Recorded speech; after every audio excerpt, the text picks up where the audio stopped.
Hi guys, good afternoon. Meron naman akong ipapakita sa inyong bagong pa-challenge. Simple challenge guys. Pero bago ang lahat, shoutout muna ako sa aking mga new followers sa USA, sa Vietnam, India, Netherlands at saka sa buong mundo guys na nag-follow sa akin. Thank you and shoutout sa inyo lahat.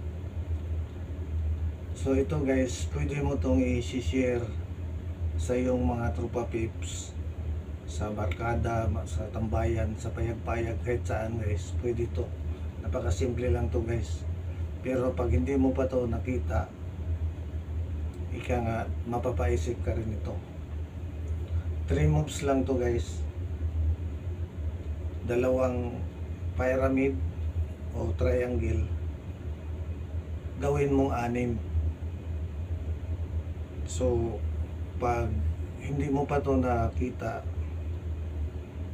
mapaisip ka talaga nito. Kahit simple lang to guys.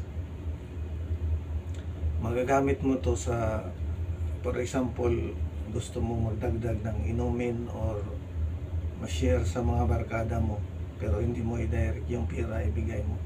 Sabihin mo, oh, sige, meron akong pa-challenge, solve mo na to, pero pagkatapos kung sino makasolve nito, magdagdag ako ng inumin. So, parang ganun lang guys.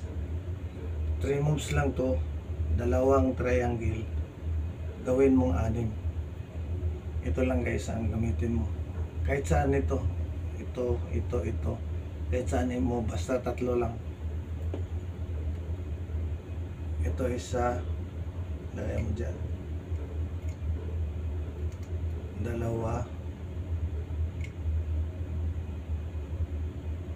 3. So yan na guys. Kung bilangin mo yung triangle, 1, 2, 3, 4, 5, 6. So, ganun lang kasimple guys, di ba? So hanggang dito lang guys. Abangan nyo lang ang sunod kong mga vlogs. Thank you for watching. Bye.